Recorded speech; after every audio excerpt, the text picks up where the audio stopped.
So when James said, would you teach this Thursday, as I do sometimes, not all the time, I said, well, Lord, where do you want me to go? And he said, well, 2 Timothy chapter 4. I said, oh yeah, I can do with that. And then the next day he says, oh, in Daniel chapter 4. I said, well, that's an interesting pairing. And then as I thought about it, I realized that what I was seeing was a reconciliation to two prophetic streams that I have seen going on here. Now, actually, a lot of the prophetic stream is, I have one and a lot of you have another. My prophetic stream over the last 6 years has been really based on Isaiah chapter 3, which is the Lord is about to take from Judah and Jerusalem the whole supply of bread and the whole supply of water. You go through it and you realize he's going to take wisdom away from our leaders, and it is going to be very bad. Now, the thing is, it does say in there, Isaiah 3:10, tell the righteous it will go well with them, for they will eat the fruit of their actions. But see, what I've been seeing is trouble. I mean, real trouble coming on this country because we have pushed God out of the public square. Isaiah 3:8 says that you have rebelled against my glorious presence. And beginning in the early 1960s, and I'm old enough to remember all this, we began pushing God out of the public square, and it seemed like every decade we were doing it more and more and more. But the thing is that there are people who stand here and they say, God is not done with this nation yet.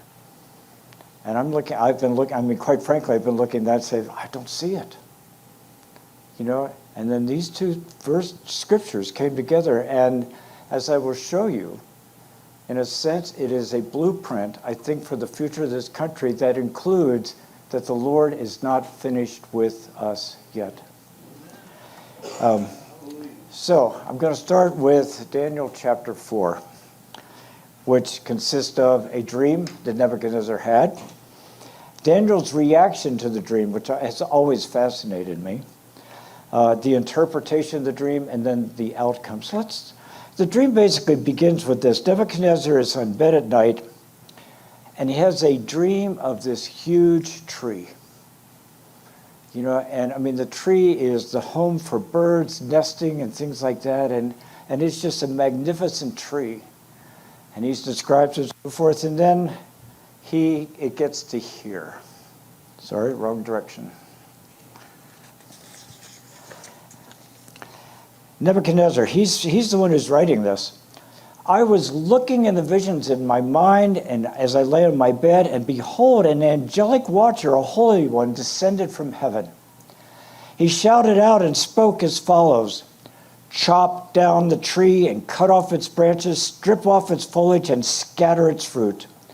Let the beasts flee from under it and the birds from its branches, yet leave the stump with its roots in the ground, but with a band of iron and bronze around it and the new grass of the field.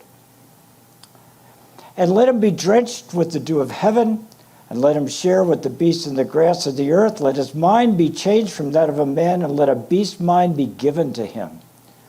And let 7 periods of time pass over him.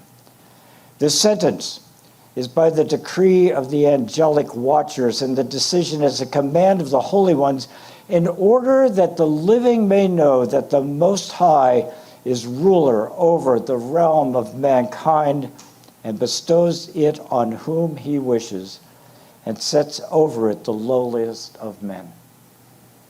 So, Nebuchadnezzar is relating this to Daniel.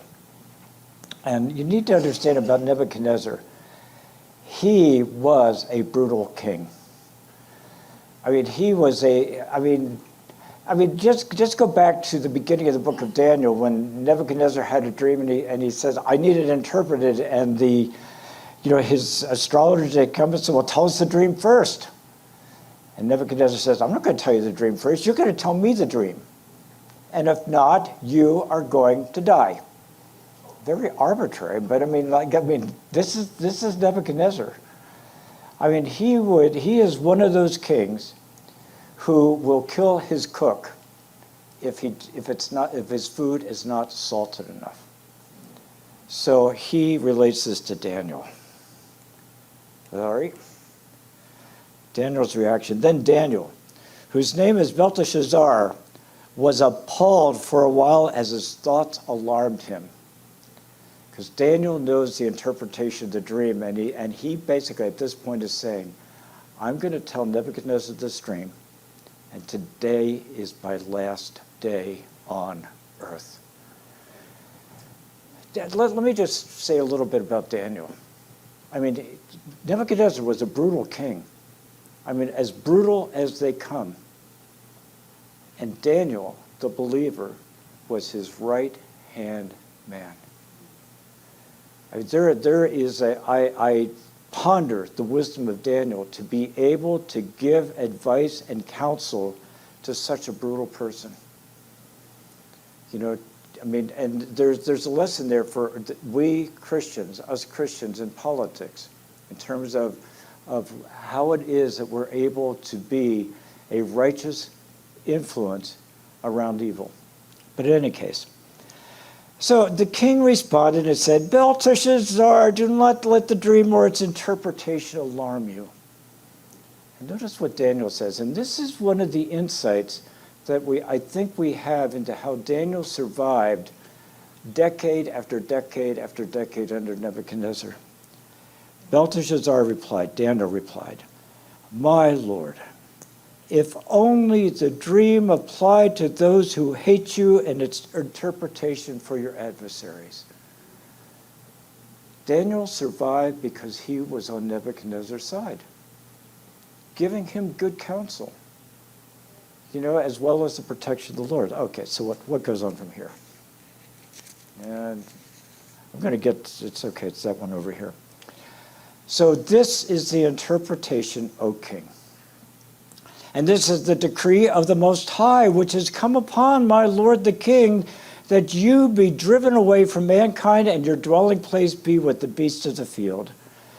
And you have been given grass to eat like cattle and be drenched with the dew of heaven, and 7 periods of time will pass over you until you recognize that the Most High is ruler over the realm of mankind and bestows it on whomever he wishes. And in that it was commanded to leave the stump with the roots of the tree, your kingdom will be assured to you after you recognize that it is heaven that rules.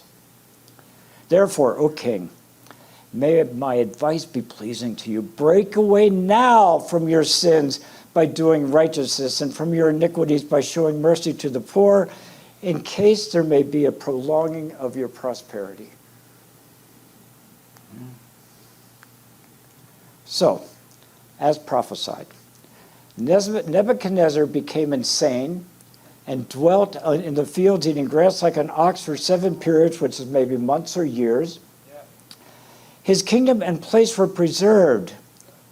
And this actually is a miracle. I mean, you talk about politics.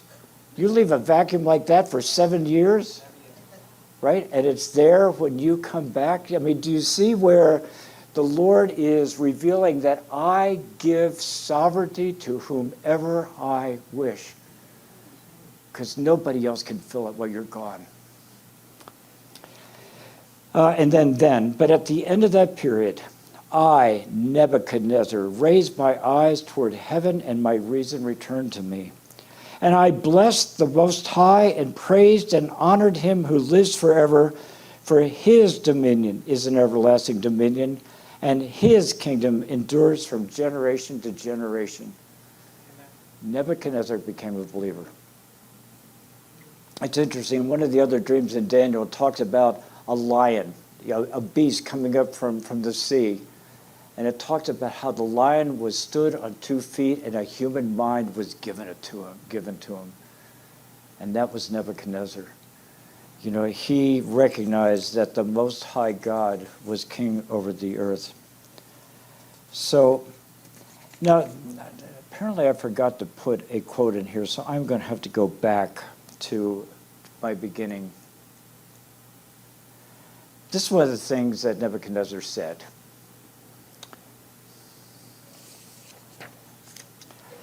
The king reflected and said, "Is this not Babylon the Great, which I myself have built as a royal residence by the might of my power and for the glory of my majesty?" That's what Nebuchadnezzar said just before his mind was taken away from him. Okay, so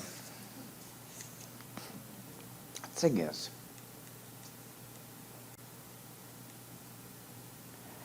do we not hear and say things like, "Is not the USA the great, best in the world by the might of our power and for the glory of our majesty?"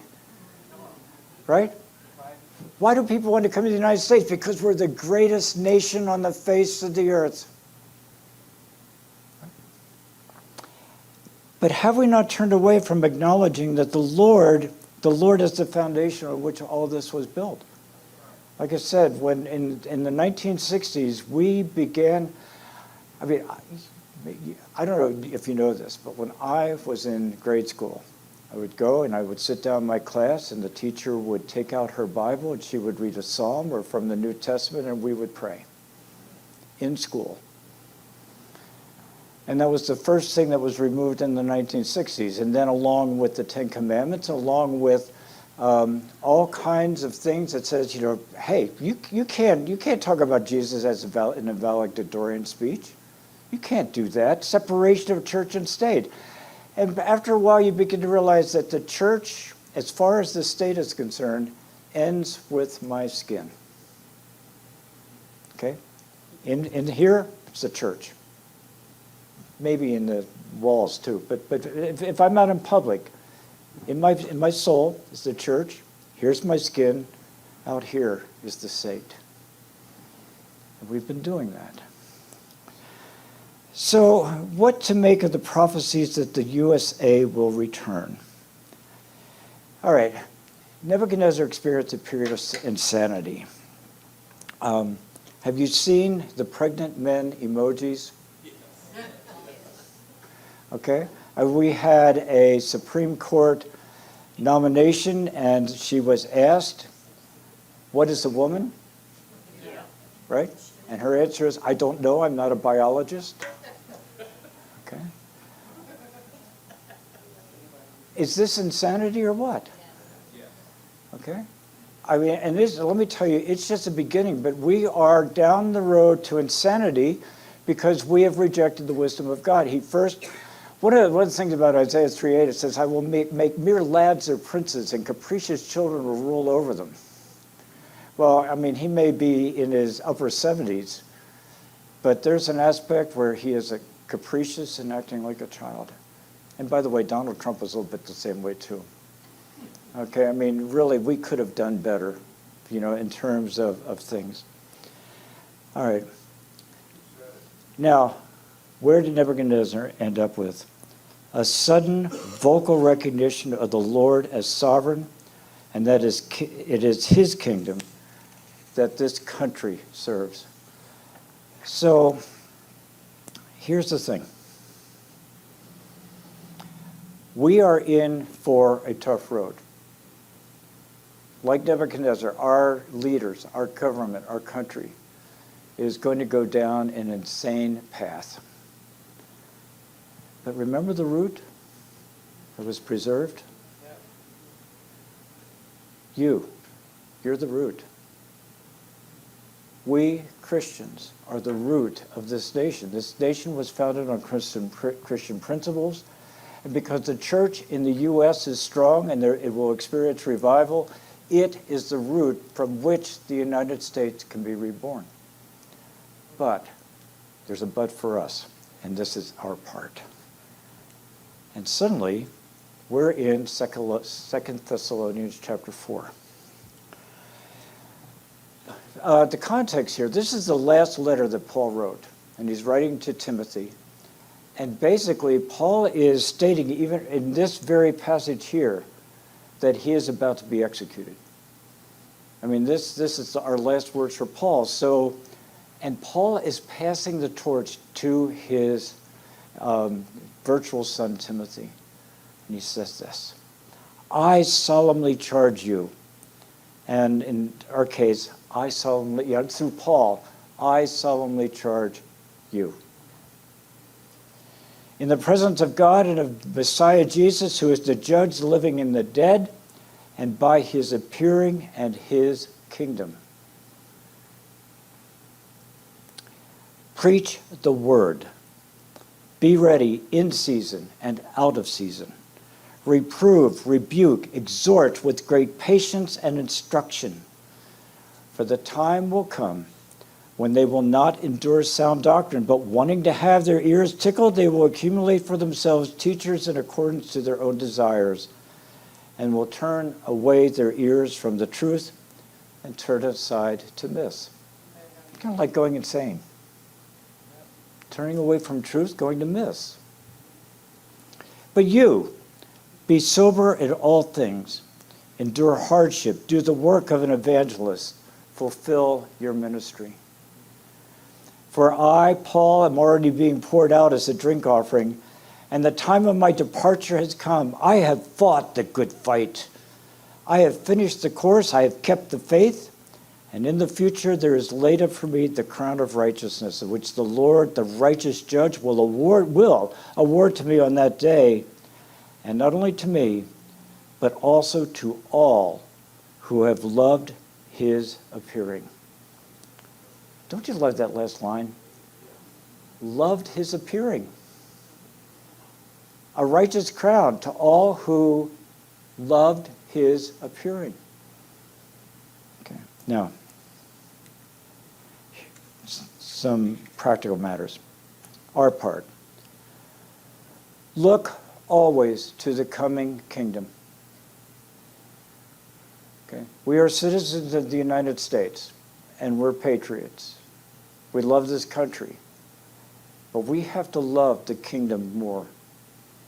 And really, for the most part, we should consider ourselves members of that kingdom, citizens of that kingdom, and strangers on this earth. And then preach the word, in season and out of season. In season is when, you go to a park, you stand up and you say, hey, you want to know about Jesus? And suddenly you have a crowd there and you're talking to them and they all get saved. Out of season is when they want their ears tickled, and you're not tickling their ears. And you are still preaching. You are still teaching. Because you know the word, and the planting of the seeds is important. This is a little bit of what James has been talking about the last couple of weeks ago, where he's talking about loving the lost, where he says, the lost need the word. The lost need the truth. And they do. Even when they want their ears tickled, they need the truth, and we need to be planting the seeds of that truth. We are in and out of season time. Preach. Preach the word. Know the word. Teach the word. Present the word. Knowing that you are planting seeds. So, again, the one prophet I admired most, he's been my favorite for all time, is Jeremiah. Okay? Do you know how long he was a prophet? 40 years. Do you know how many years people did not listen to him? 40 years. There's a section in the book of Jeremiah where, he's talking to people, and they say, Jeremiah, we're not going to listen to you. We're going to listen to every word that proceeds out of our mouth. I mean, they said it right there to his face, and I am convinced that at the end of that passage, they killed him. So, Jeremiah, 40 years, nobody listens to him, and then he died. But boy, does he speak to us today. Okay? All right, endure hardship, and do the hard work of evangelism and fulfill your ministry. Now, evangelism. Jesus said, go into all the world and get decisions for Christ. What did he say? Make disciples. Go into all the world and make disciples. It's hard work. It's not just a little decision form that you get with someone's name on it. You have to be alongside of them. You have to teach them. You have to demonstrate. You have to model. And then become a drink offering. And you're asking yourself, what does it mean to become a drink offering? The drink offering was wine poured on the burning remnants of the sin, guilt, and whole burnt offerings. So after it's all there and it's all burning up and things like that, they would take wine and they would just pour it over the whole thing. It would steam and stuff like that. Right? So Jesus the Messiah is the offering for the salvation of the world. He's the offering on the altar. Right? And we pour ourselves out on top of that. Celebrating it, right? We can be the drink offering that completes his sacrifice. And if that word sounds strange to you, let me just close with Paul's words of Colossians 1:24. Now I rejoice in my sufferings for your sake. And in my flesh I do my share on behalf of his body, which is the church, in filling up what was lacking in Christ's afflictions. Jesus' work was complete on the cross except for the work that we do. Because in our suffering, which is the drink offering on top of his offering, it brings the world to a knowledge of him. Okay? So, preach the word.